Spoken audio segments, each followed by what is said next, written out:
that music.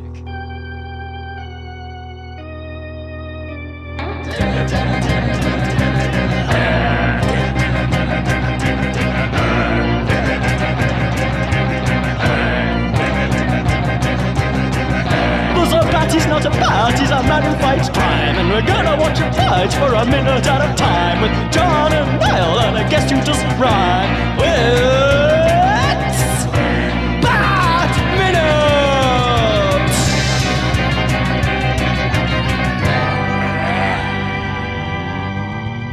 Greetings, citizens of Gotham, and welcome once again to Bat Minute Returns, the show that submerges you in the sewage that is the nonsense spewing forth from our gaping maws. I am one of your hosts, John Parker. And I am endlessly leering into your captive faces, co-host Niall McGowan. Oh, that's terrifying. I'm scared. But we are joined by... I say this every time, but yet again, it's true. It's true, damn it. A very special guest. Very, very special indeed. Returning from last season and from our very upsetting Prince special. One of them, anyway. It is the queen of the multipaths. The queen of movies by minutes. In fact, the maven herself. It is Crystal Beth. I'm here. I'm very excited that this isn't Graffiti Bridge. Have you forgiven us for that yet? No. I did feel awful making you watch it. I felt cruel. It was just so funny that it was like the worst movie I've ever seen in my life. And my audio, when you were trying to record, wasn't working well. So while we were recording, my internet kept going out. And I was like, oh my God, not only did this movie physically take a physical toll on me, now the recording of the audio is taking a physical toll with me, and now I can't ever speak to these men again. So I'm glad I've gotten over that part. And you can't even ever listen to Prince. It's ruined Prince. It has. What a shame. What a shame. I In think fact, I've heard you are suing his estate, I believe. Oh, 100%. It's in the works right now. I'm actually quite thankful, though, because beyond there being a guy who wanted to rap in the movie and then rapped over the end credits, I can remember nothing about Graffiti Bridge now. I remember the bridge in the woods that looked like a sound studio. Oh, yeah. There was an bridge. angel or something as well. I remember that. But beyond that, rapping guy, angel who got hilariously hit by a truck. I remember that bit now. Oh, yeah. I was mixing it up with the previous movie. I was going to say it was black and white. It's like, no, it wasn't. No, that was the other one. Yeah, no, this was full color. Oh, Jesus. No, but let's not fall back into the muck of talking about Graffiti Bridge all over again. Yes. If people are interested and haven't heard those episodes, go back and listen because they're wonderful episodes. The movies are terrible, but the chat about them is fun. And it's fun hearing people lose their minds because in every single one of them, the guest goes insane. Yeah. Basically. As did we. But this today is minute 101. Room 101 we have entered. Now, the minute starts with a human trade, and it ends with a max security cage. You're taking tips from his masquerade ball things. Like, we should have been making Max puns the whole time. I am. Crystal, were you aware that this isn't a masquerade ball? He calls it a masquerade ball. Oh, I didn't even realize that, but I clap my hands in a slow clap for him, but I'm not going to do it because it sounds bad on audio. Oh, actually, I should mention as well, while we have you here, Crystal, I'll ask your permission, because the episode we have airing Monday, we had a recurring joke in it where people kept talking about a crystal bathtub, and then I kept thinking they said crystal bathtub, so the episode was going to be called Crystal Bathtub. Just make sure, are you okay with that, or do you want us to call it something? Amazing. I love it, and I wish that existed in real life. Oh, it probably does. Surely you must have one. Someone must have gifted you one. I think I need one. I have not been gifted it yet, but one day. What would it be, though? Just be like a bathtub in the shape of your head? Or like a bathtub made of crystal? Yeah, could be made of crystal. Any bathtub that I'm in, I guess, is a crystal bathtub. Yeah. I guess you put like a mobile with pictures of you just like dangling above the people or something. And... Yeah, that sounds good. Yeah. But now this chat's been too good. We can't cut it, or it has to be saved for a bonus now. Come on. Anyway, we're back here with Max finishing his line to the penguin, saying how it's he and not Max that Pengy would want to see submerged in raw sewage, which is a pretty weird kink, dude. Yeah, I would say so. This is always my go-to, and has been for years, of when I have to do a walk-in impression. This is the scene I always think of, isn't it Max? Not Chip. You want to see submerged to his eyeballs in raw sewage. Because it's not doing the, oh, hello, it's me, Chris. What? But it's doing the other side of walking, where he goes into this kind of gravelly voice thing. So That's my favorite walking. Yeah, he's doing a lot in this movie. The past couple of scenes, he's just been. He's like friggin'. It could be Batman with that voice. Yeah, he's a bit like Jack in 30 Rock or something. Just like, oh. Yeah, I honestly always forget he's in this movie. Really? And whenever I watch it, I'm like, oh yeah, he's in this. Don't worry, Tim Burton tried to forget he was in this movie. But that's the thing, though. Do you guys have any? Because Walken's a guy with like many infamous, takes and scenes and stuff throughout his illustrious career. Do you have like a favorite Walken line or anything that you can particularly remember him saying that's stuck in your head? Because I've got a good few. So Okay, I'm gonna just come out and say it. It's got to be his cameo in Pulp Fiction, where he's talking about. I can't do the voice, but where he says about he's got a watch up his ass. yeah. That's a good one.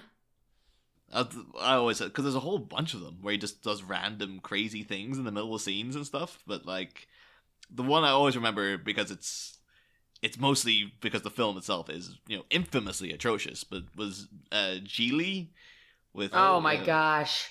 But like there's a bit where he's talking to Ben Affleck, future Batman Ben Affleck.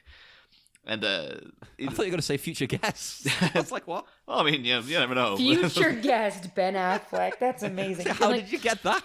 You got all of the old Batmans on for this Batman. We're getting them on, but they're all covering really bad movies that we are making them watch. For the love of, we actually got Michael Keaton on, but we were in the middle of Batman Forever. Like, yeah, you want to talk about what this other guy is doing with the pilot? Oh, sure. But anyway, what's this Probably line would, about? honestly. Oh, but yeah, there's a bit then, but he randomly just says to the Ben Affleck, he's like, I'm going to go down to Marie Callender's, get a big bowl of pie, put some ice cream on it. Good. Put some on your head. Your tongue will lap your brains out trying to get through it. Interested? And Affleck's just kind of standing, just like, no. Like, sure. I was like, where the hell did that? It literally comes out of nowhere. It feels as if that was just Walken was on set, just like, this film's trash. I'm just going to do something to amuse myself. I didn't think anybody could make me want to watch this film, but that has sold it to me. And I hope now, Crystal, you're aware we're going to have to do a hiatus special with you on this movie. That sounds amazing. To be fair, that clip is just YouTubeable itself, but like it is.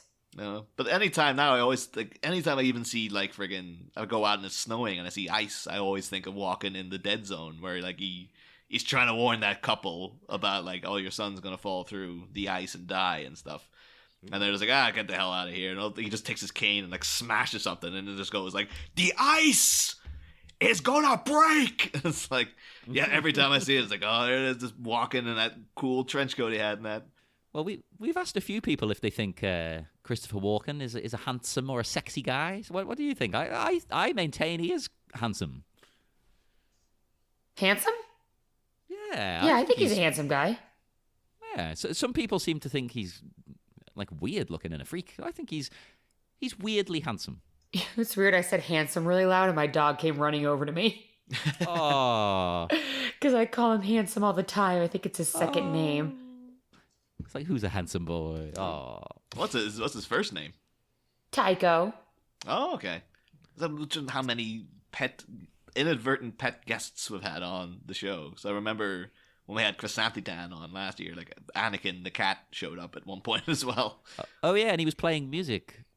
Yeah. Anakin the cat was playing music? Yeah. Yeah. He was That's like amazing. walking on a violin.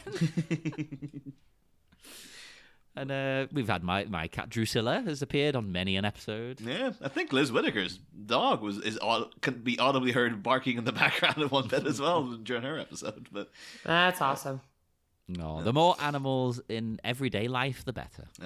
Although that's not to jump ahead too much because it's we've not really started the minute yet properly. But No, we will. in talking about sexy Chris Walken though, one thing I did note from the original Dan Waters draft is that once the Penguin takes Max, and once he actually abducts the mayor as well, and the recurring characters of Punch and Juliet, who are the sort of sycophantic PR team behind the Penguins campaign, who were just like satirical spins on PR people, basically.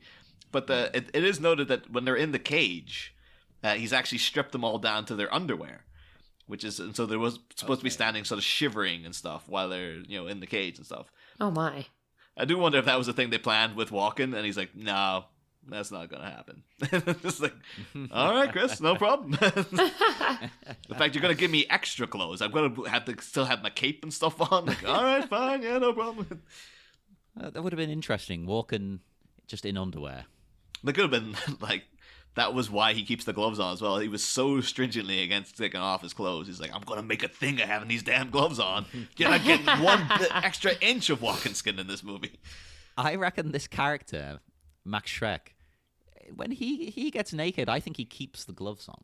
Oh, yeah. Yeah. Or he has. They never come I'll off. agree with that. Also, maybe just on a thing where he's thinks he's superior to everyone too and doesn't want their germs. Yeah. Oh my God, this is going to sound awful. Nobody from work listens to this. It's fine. Someone at my work, she's obsessed with washing her hands like every few minutes. Really? And if she touches, because you share computers, right? There's not like a set desk. If she uses the computer for a bit, she has to wash her hands first and after, like all day long.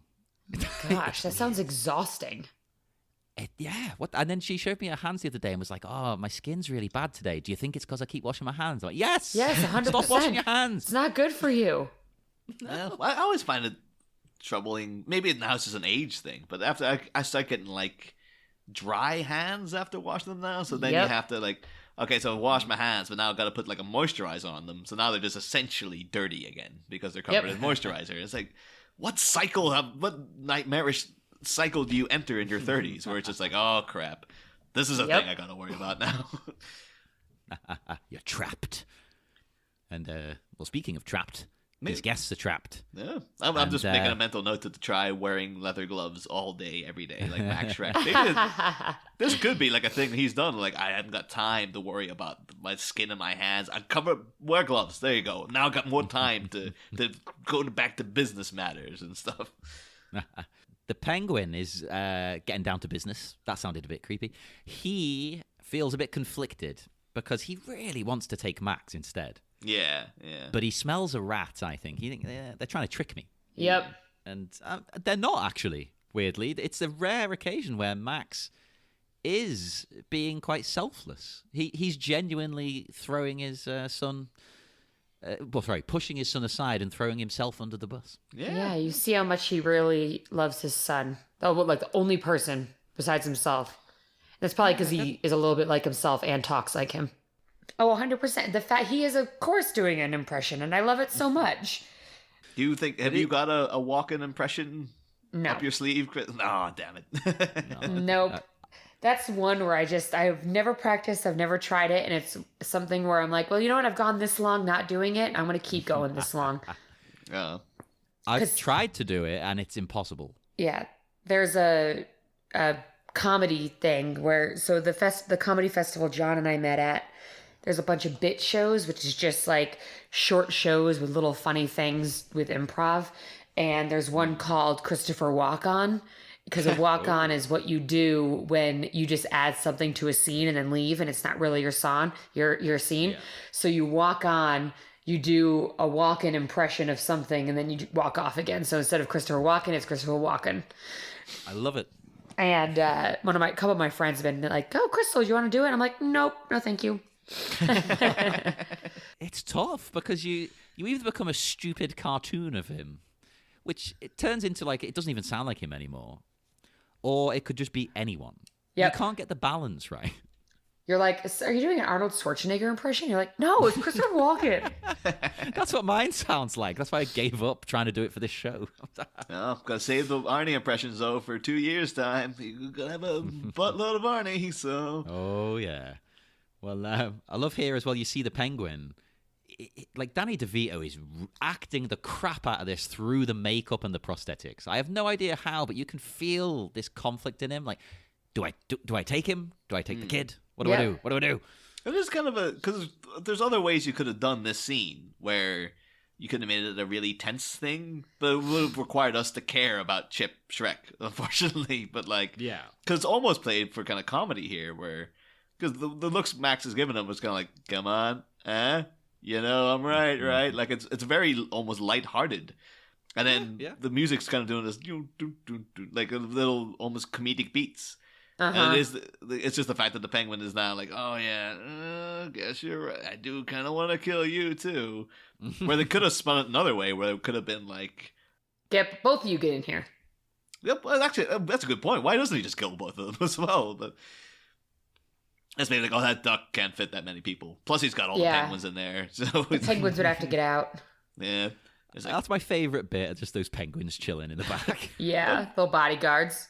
That feels like that would have been like an original Dan Waters draft thing, though, where you would have been like, one of the penguins like, all right, you got to stay here. And then the penguin like, ugh, and hopping out and just like awkwardly standing amongst the party guests as they'll, or as the duck's going down, the penguins, like the actual penguin is like pointing a gun at people or something. Just like, that's right, don't be going nowhere near this big duck thing. Well, that is a fact that was in the original Waters draft, where amongst all the other stuff going on in this scene, Bruce Wayne was supposed to be fighting penguins. There's bits of him supposed to be like spin kicking penguins and stuff. No, I'm glad they didn't cut that. I don't want him to spin kick a penguin. Oh, that would have been hilarious though. Come on, he just kicks it and it goes flying. Would have made it even more silly. That's if someone having to come to Tim Burton and be like, okay, I know you want to throw in some silly penguin stuff, but I think them going around with rockets in their backs is gonna be enough for people. Like, Michael's been practicing a spin kick all week. Damn it! Like, you think it's gonna be impressive, Tim, but I've seen him spin kick before, and he couldn't hit a penguin. Let me tell you that. Oh no! I want to see him kick one like a football, and it just goes flying. But speaking of the duck that you mentioned a second ago, I absolutely adore the next line you get where he says, he agrees to the plan and he says, I'll let the little prince live for now. In the duck! It's just the way he says it. I want to use that more in conversation. I'm going to shout that to people. Say in the duck seriously, and make it sound like you're serious. He does, but it's just like, in the duck. And you're like, duck is just such a funny word.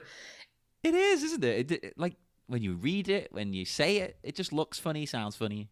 Which is why it's so funny when autocorrect changes the F word to duck. It does it all what the the time. Duck are you doing? And you're like, oh, that's hilarious. Yeah, even if I notice it before I've sent the message, I leave it because I'm like, oh, that's too good. I can't change that now. We'll say, though, that line that he has before it, though, the whole, I'll let the little prince live for now. I know it's usually your go-to draft, John, but in the Wesley Strick revised draft. Oh, I know what you're going to say, but you go ahead, because I always talk about this draft. But they do have as an alternate line where he says, I'll let some guy called KNUTE ROCKNE live for now. And I had to look this up, and because it's spelled KNUTE, and I guess it's Rockney, or maybe it's... I'm not too sure. Yeah, I think it's KNUTE ROCKNE, yeah. Yeah. But do you have any idea who this guy is, Crystal? Or none whatsoever. Oh, thank God. We're not just ignorant, stupid foreigners. Apparently, he was a Norwegian-American football player and coach at Notre Dame. But he died in, 1931. So it's like, who the hell is going to get that reference? Like, how does the Penguin know who this guy is? Well, apparently, though, when I looked into him as well, he is regarded as one of the greatest coaches in college football history. But he tragically died, though, in a plane crash. I guess the Penguin could have followed college ball, but it's bizarre to me because college football in America seems to be a big thing that people know about, because that's a big plot point in Point Break as well. That Bodie knows Johnny Utah. It's like, oh, that's right, he used to play for such and such. And it's like, how do you know a random college football team player? Like, Yeah, that doesn't happen here. Yeah, Nobody college knows any football of them. is gigantic. People will follow college football players rather than NFL teams here. I've heard that. Yes, some people prefer the way they play and stuff. Yeah, they play with more heart. College football is really fun to watch. I can get that. They're not millionaires. Right.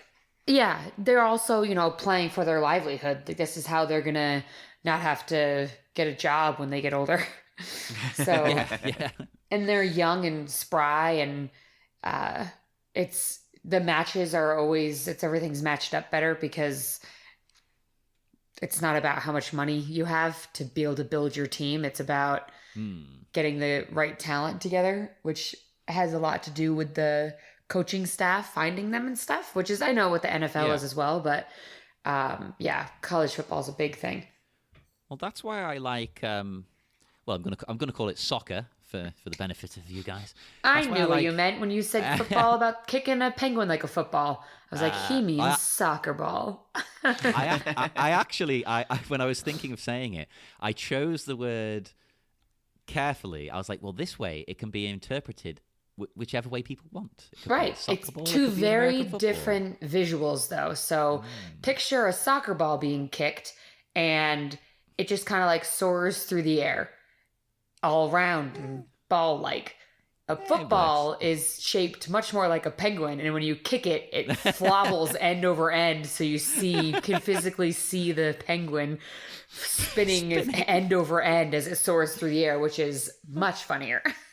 Oh, that's extra good. I like why that. are we talking so much this But, episode about kicking penguins? Like, what happened? Oh, I know. What was I gonna? Oh yeah, I was gonna say I like the American soccer thing, the MLS, because they haven't got a lot of money.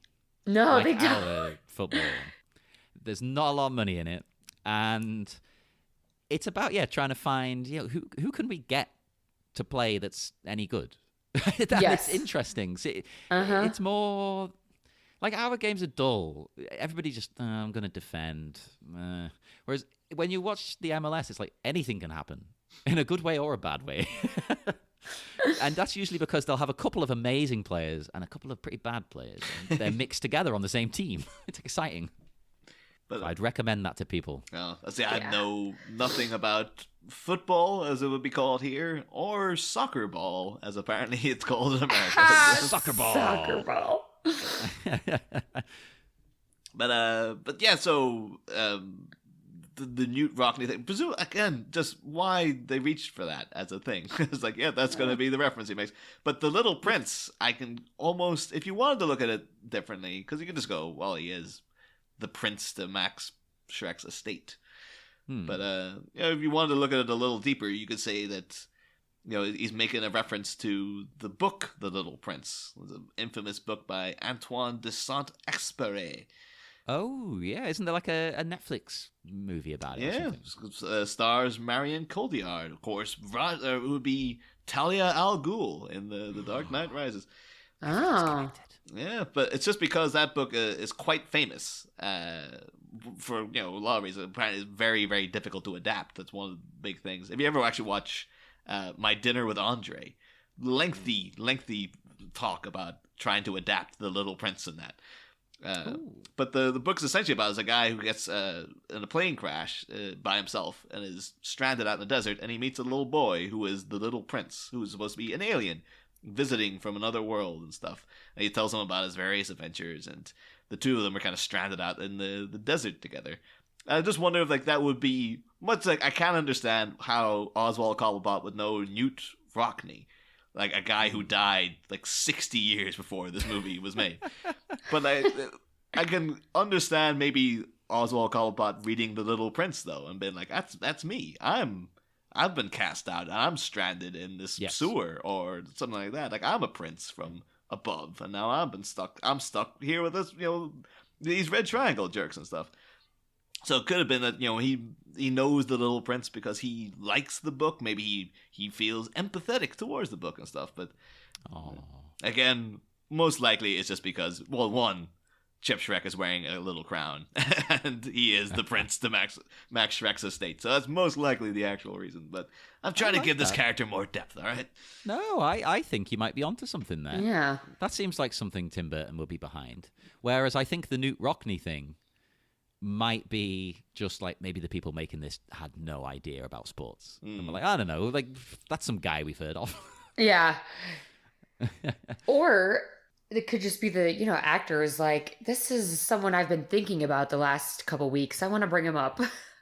Yeah, it could legitimately be something like that. And they just went, yeah, we're rolling with it. No. Could also be like they're trying to like guide the casting director's hand a bit, like get someone who looks like this ugly big guy. Because not to insult the legacy of KNUTE ROCKNE, but the pictures of him was like, oh, he's like a big brute. Like he's a real... Oh, yeah. He ain't no looker.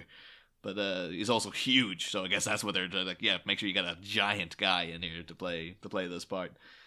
But of course, then with that, the penguin does his in the duck, and then we get him Shrek awkwardly stepping in again. Quite impressive that there's no security here. Nobody is trying to help out. Nobody's doing. I guess maybe they're like, well, these penguins have got rockets strapped to their backs. So yeah, they're very confused about what's going on as well. But is there any security guards, or they're just like, nah, nothing's gonna happen. Everything will be fine. The penguin just ran away. That's the end of him. We'll never see him again. You know what? I hadn't considered this. Right, this is Max Shrek. If this was any other party, I would say, well, why would there be security guards? This is Max Shrek. This man would have security guards at a party. Oh, of course. I mean, he's a rich jerk, for a start. Secondly, there's a lot of trouble going down lately in this city. Yeah. Particularly directly involving him. And the guy he screwed over escaped. Like, Yeah. It's the prime time to I should have a bodyguard on me at all goddamn times, lest he show up and try to abduct me in a giant duck. Well, I think those penguins, they actually were the security guards at the party. There were two penguins in a trench coat. And it was a disguise all along. It's just bit like Shrek reading the references, like, okay, Mr. PN Real Man, you look like you're excellent. It's like, oh, thank you very much. Well, he's got an odd relationship with the penguins because when he gets in the duck here, one of them just immediately starts pecking at him, which I loved, that attention to detail. So I tried to then find out how strong is a penguin beak. But that was not easy information to come by. But I did find out some other information I liked about penguin beaks. So king penguins use their beaks to determine who to pair up with sexually. They try to find a mate with a matching amount of beak color and pattern. All right. Wow, how do they know what their beak looks like? Because I can't see my nose. That's an excellent point. Are their eyes in such a position where they can see their whole beak? I don't know. It's also very egotistical. It is, isn't it? It's weird. I think it's to do with, like, if they've got a lot of color in their beak, they're seen as superior somehow, so they find a mate who also has a colorful beak. Seems to be how it works. Okay, all right. Which is intriguing. But I couldn't find a lot of info on the strength of the beak, because I wanted to know how hard that beak would be. The thing is that because of that's such a niche question, if other people had been Googling that who weren't looking into Batman Returns a minute at a time, I would be asking them, like, why do you want to know how friggin' hard a penguin beak is? Were you planning to fight a penguin or something? Well, maybe you want to kick penguins and you're just scared they're going to peck you. Well, apparently I've heard in the past half hour, kicking penguins is becoming very in vogue now, so... It's the new cockfighting. We've replaced that with penguin kicking. I will say, though, nothing but love for the prosthetics works on Danny DeVito throughout the entire movie, but as he's getting on the duck, this is the one time where the stomach padding looks a bit like, you can just tell, like, oh, that's not real. Like, that's clearly a guy just wearing, like, a pillow under, his onesie or something. Yeah. It kind of reminded me of that time. You guys remember that time where Beyonce blatantly faked that pregnancy and the baby bump folded in when she sat down during that interview? And everyone, for like a day, was like, holy crap. And they never explained it, and everyone just forgot about it. I remember it. It was a major deal. Do you remember that, Crystal? Were you keyed into Beyonce and her pregnancy at the time, or? No. Had she had the baby, or was she was- too early in the pregnancy? Like, what was it? Well, I mean, this is my own personal conspiracy, but there was an interview where she sat down and like she was at the baby bump, and the entire bump seemed to fold in as she sat down, and everyone again at the time was like, "What the hell?" And then it seemed to me it's like, well, Beyonce's got an image to maintain, and she's got like must be tough keeping in Beyonce shape all the time. So I see. I was kind of thinking like it's probably like she wants a baby, but she doesn't want to have to put her body through the rigor of having the baby. Oh no! So she went and hired a surrogate, and then because maybe the PR wise, it didn't play to like have your baby via surrogate, so they were told pretend that you've had this baby yourself, and then that's my Is that personal. real? I never even heard about this. Well, I think that was maybe the powers that be might have cautious, but if you look that up, Beyonce's baby bump folding.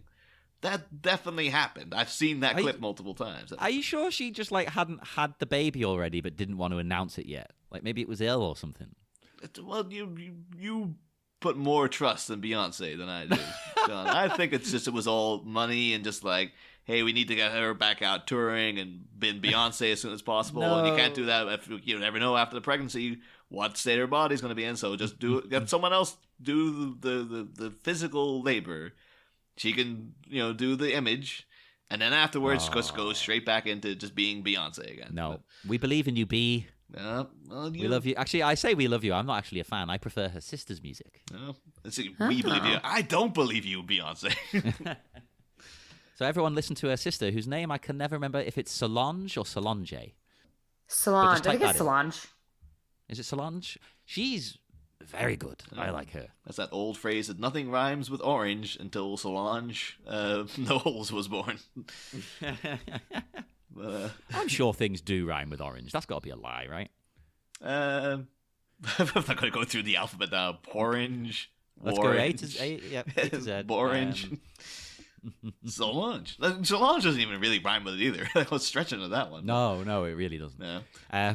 But as this duck is descending into the depths, I love the way the penguin just kind of holds that threatening pose like the whole way down. Yeah. Yeah.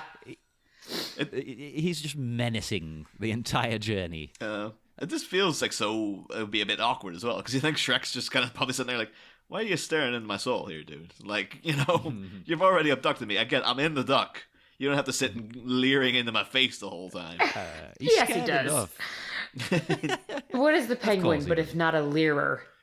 No, Oh yeah, in every way you could think of. no, that is definitely true. Of particularly this rendition of the penguin is a very leery character. Yes. He is. I mean, obviously, I knew he was a dirty character, shall we say? But until doing it minute by minute, I didn't realize just how goddamn filthy this guy is. Oh, he's so gross. It's quite. How do I put this without saying something that we need to beep? It's quite. Unsettling? Yes, unsettling, predatory. Yeah, that too. It's very, very horrible, but like it makes me just love the character more. Yeah. That's in this Batman film. I remember watching this for the first time when I was younger and being like, he is disgusting. So you had that's because we've had a couple of guests on who were like legitimately terrified of him when they were kids. Like, were you just repulsed by him? Like, oh, he's just I disgusting. wasn't scared of him. I was repulsed by him. And as I got older, I'm like, man, he did such a good job with this character to make me feel, because I didn't know who Danny DeVito was when I first saw this. And then as I, got older and started watching movies more aware, I was like, God, he's so good, but still disgusting. Well done. Yeah, he's still that exact same level of gross, but now you appreciate it. Yes. I know she's not in this minute though, but Crystal, like as a woman of the world, how do you think about? Well, what do you think about like the Michelle Pfeiffer Catwoman? Like, what do you think is? We've kind of come across the thing where like some people find her a very empowering version of the character. Some people think she might be like a bit overly sexualized and stuff. And like, Well, she's trying to be this, I am woman, hear me roar, because she says, I am Catwoman, hear me roar. but she doesn't quite pull it off because she's still so dependent on men for everything. Not that she needs them, but everything in her, it fails the Bechdel test because all she talks about is boys and boys, boys, boys. And I know that Catwoman is a very sexualized character, but she's like, oh gosh, I'm such a bitch and this, and oh gosh, I'm just such a lady, instead of just being a badass. And like when she saved the woman from being assaulted, and the woman's like, thank you. She's not like, obviously, because she's not a good guy. She's not like, you're welcome. But she's like, you make it so easy, don't you, for a Batman to come and save you. She's so obsessed with men that it takes away from her ability to be a pillar for equal women's rights. For women's equal rights. I find that quite an interesting dynamic to her, though, because she wants to be something that she can't be because she's been so messed up by the men. Right. So she's trying to escape that, but can't. That's all she's thinking about is those boys. Yep. In a different way now, but still, they're still there. Oh, well, you could say that's the men's fault again, though, for ruining her life so much, I guess. But this poor woman, what she's been through, no wonder she's that's all that's on her mind. Yeah. But at the same time, they could have written the script in another fashion to not make it so. It's exactly right. Yeah, the Bechdel test. That is literally all Catwoman talks about is the men in her life and getting back at the men in her life and talking about what the men in her life up to at this exact minute and stuff like that. So, that's fair enough. But anyway, so then we cut down to back to the old penguin hideout here. Still with the giant polar bear that I thought was Cerberus up above the thing, which is still confusing every time I see it. And of course then we get the penguin really looking forward to his plan finally coming to fruition of getting to kill these damn kids. So like, yes, this is gonna be good. Well, actually, I have a question, and that ties into it, of course. How much time has passed since the start of the movie? It's moderately vague to me because it seems to me like he's so happy he's finally getting to do this plan. He's had this plan for so long, but surely not that long could have passed, really. It still looks like the same kind of weather at the start of the movie. Yeah, well, Well, maybe it's the plan he's been thinking about for so long that it's like the last couple minutes are always the longest. Yeah, true. A bit like when you're stuck at work, the last 5 minutes are like, oh God, why is the clock going backwards? Yeah. Oh God, don't get me started. It's I guess that must be like literally over the course of like 2 weeks or something. Because they start the movie talking about Christmas and they end the movie. They're still talking about Christmas, so it's definitely. Hey, people start talking about Christmas before Halloween now. I actually brought up Christmas last week to someone. Oh gosh. Because they said, "Oh, I can't believe it's nearly April," and I was like, "Well, be Christmas soon. Yeah. Better get preparing." It turns out, like, Batman Returns starts in like November or September or something like that. So it's like, the last scene's actually in the middle of February. There's just that in the damn Christmas. Aren't we all? Yeah. But the penguin had literally gleeful, like almost like freaking clicking his heels together. He's so excited about killing these kids. Although at this point in the original Waters draft, actually major sort of diversions happen in this moment here, because one thing is, in that draft, all of the stuff about him killing kids just isn't there. Like, that was never a thing Dan Waters had planned out for this movie. It was quite strange in that it might be one of the weirdest parts of the movie. Is like one of the most warped and twisted things in it is that the penguin is obsessed with killing children. Yeah. Dan Waters, a guy infamously, he complained about the script revisions to his draft because he's like, oh, they toned down my weirdness. Where arguably here they've injected something much more like messed up and stuff than I think his penguin's plan was just like, I'm just gonna wreck the city. But also at this point would have been a time where Max Schreck just let slip that the penguin's his brother. That was the original plan. If you didn't know, Crystal, that was part of the original draft, was that Max Schreck and the penguin we're going to turn out to be brothers. That would have been pretty cool, honestly. I would have been okay with that. Yeah. Usually in movies, I hate that, but I think that would actually really suit the arc of their story. Because they're so opposite, but the same at the same time. Yeah. Yeah. Physically the opposite, mentally the same. Yeah, and one got everything in life, and one got nothing. That'd be quite an interesting little sort of dynamic, a yin-yang kind of thing. It would have been another version of twins. Yes. Oh, my God. I think this is the movie I saw DeVito in first, and then Twins was probably... Twins was so good. Oh, my God, it's amazing. I even like Junior. I'm going to defend Junior. Oh, Junior's great. It's amazing. Just Arnie being a pregnant woman. Amazing. And he's dressed up as is it a power lifter or something? What does he say? He's a Russian power lifter. And they gave him steroids. So that's why she looks so masculine. This is that just seems to be like the people who pitched Junior. They've been waiting like the last 30 years to hear someone say that. Like, oh, Arnie as a pregnant woman. Fantastic. And like, finally somebody got it. It was ahead of its time.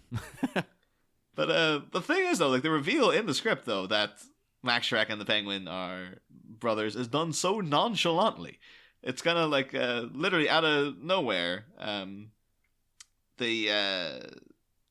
Like it mentions like the sewer at night. The baby carriage that the Penguin's parents dispatched him in lies weathered and rusted in a pool of ooze. So like they're kind of harking you back there, like, oh, he still got that knocking around for whatever reason. No one cleans up in the sewers apparently. Just the Penguin rises as Max contemptuously spills their heritage. So he just mentions out of nowhere, like, I like the idea of a brother playing catch, measles, double dates. Did not quite work out, did it? God, I remember the first time I looked at you in that playpen. Those eyes, that nose. I always wondered why Mom and Dad waited a whole week before they threw you down the sewer. And then the mayor, because the mayor's there at this point, says, thanks, Max, way to talk him out of destroying the city. And then Max says, like, all along, all this time, you've been just a poor little rich boy. An incredibly hideous poor little rich boy who just wants to go to his mommy and daddy. The legitimacy of his family name.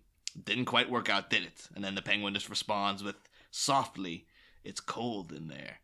So, it's just kind of a weird thing, because that was supposed to be the reveal of the movie. And then the fact that the Penguins respond, like, after that, he just goes, back into ranting about destroying the city. Like, it doesn't really register as a thing. You're kind of like, did he know that he was Max's brother? Did he not know? What's going on? So, is Max Shrek Max Cobblepot? Why is he called Shrek? None of this is explained in the draft. It's just like, yeah, there's a thing. All of a sudden, guess what? They were brothers. And like, so... What? That's what? Like that, I had not thought about that, even though we've mentioned this a few times throughout the show. I'd never once thought about the fact that they have completely different surnames. Well, Cobblepot is a terrible last name. If you're looking to be someone smart and in charge, and Shrek is a very, sounds like an ogre now, but before that, it was, I guess to me, it's like a softer name, or a stronger name. Yes, well, so he could have just made it up. A Germanic sound to it. Yeah. And this whole city has a kind of a German look to it. So it suits that kind of stuff. But yeah, let's just say it was bizarre. Again, you keep poo-pooing the first draft, and it is like, I always have to remind myself, oh, it's just the first draft. So maybe they had plans to fix that. But all first drafts are bad. Come on. Yeah. It's true. But yeah. So let me get the Penguin starts talking about like how do I lure them in? Before that, talking about cutting down Gotham's most promising before their prime, and then like you ask me how do I lure them in? And then he very daintily jumps up to his gathering of umbrellas, and that's where the action cuts for this minute. Yes. So I think I'm all noted out. In that regard, unless you have anything specific you want to bring up about this minute in particular? No, we touched on everything that I had. Yeah, same. Yeah. That's because usually at this point we'd ask the guests about their history with the movie. So, Crystal, do you have any particular memories of seeing this for the first time? Or I remember I had the box DVD set back when the DVDs were first coming out of all the Batmans. And they were at my dad's, and if we wouldn't have time to go to the video store to go rent a new video, I'd always end up watching one of the Batmans. And this one is the one that I watched the least because of how much the Penguin unsettled me. Oh, you weren't one of those weird kids like me then who, like, that was the appeal. Yeah, no, I wasn't that kind of kid. But yeah, I remember, gosh, when did this movie come out? 92. Yeah, so it was probably 93, 94. So it was like third grade was when my dad got the box set of the three. Two? That would have been 2 at that point. I think it's Yeah, it's it was 95. the box set of forever. 2. Yeah. Because I know I had the box set of 2, and then I had the box set of 3 as well. So I guess though, if you weren't into the Penguin, then you weren't like a garbage pail kids kind of kid or anything like that. There's nothing. No, I thought those were weird too. I guess there's just like that's just two kinds of kids in this world. Yep, Like, exactly. Well, kids that's who- exactly right. I mean, I nowadays I'm way more into the weird stuff, but I don't know. I loved the Batman movies. I was so into superhero movies when I was a kid.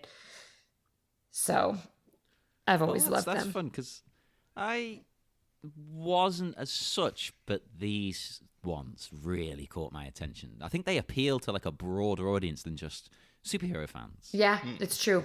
It's more real life and not as colorful. Yeah. Whereas I might have said this on the show before, but I'm gonna be slightly controversial. I'm not a huge fan of the Superman movies. I'm not either. Oh, thank God. Yeah, I'm not a huge fan of Superman in general.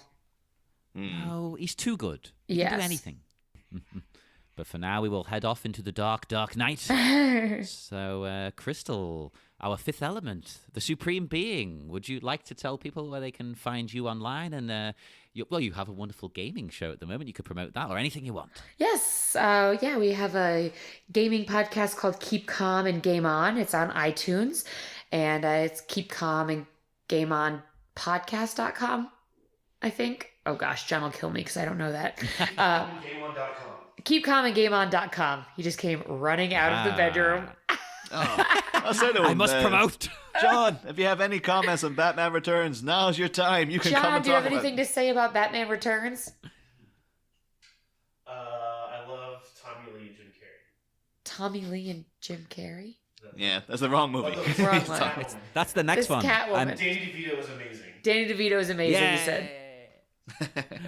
Good. Yeah, I can't wait for don't think Tommy there's Lee anyone Jones. out there who hates it. But yeah, Keep Calm, Game On. It's super fun. And of course, The Fifth Element is still on iTunes. You can check that out. And my social media is thecrystalbeth.com. I wanted now to get a poster for Batman Returns now. It just has like all the quotes, and then at the bottom it just says, "I love Tommy Lee Jones and Jim Carrey, John Roberts." Yes! Let's put it on a T-shirt. It's happening. That would be we'll split- amazing. I'd say we'll split the funds that come in, but That would We're be gonna a really sell 2 funny of those shirt shirts. that no one would get unless they really knew. yeah. Oh my God, that'd be great. But I think I would be the only person buying it. This is the problem. No. But anyway, we will depart for now. Niall, is this a Monday episode or a Wednesday episode? This is a Wednesday episode, I want to say. What I'll do a different outro. I won't say join us on Friday, just in case I'm wrong. Just join us next time. There you go, like a nice neutral. Yeah. So join us next time for more Bat Minute Returns. And if you'd like to talk to us in the meantime, we're on Facebook at the Bat Minute Listeners Cave. We're on Twitter at Bat Minute, and we're everywhere else. We're on Instagram, Tumblr, whatever. Check us out on iTunes, because that's the most helpful place. Apparently, it bumps us up some kind of chart if you download us there and rate us and whatnot. So do that. That's good. But to be honest, listen to us however you like. As long as you're listening, that's what matters. And yes, we'll be back for the next minute, which will be minute 102. See you then. Next time, a chilling choo-choo. A caged capitalist has a contrivance clarified by a canopy-clutching carnival creep, while a convoy and kidnapping cortege hits the streets. But while little feet are made to reluctantly pitter-patter, which Mad Hatter is about to get battered? Find out next time. Same bat pod, different bat minute.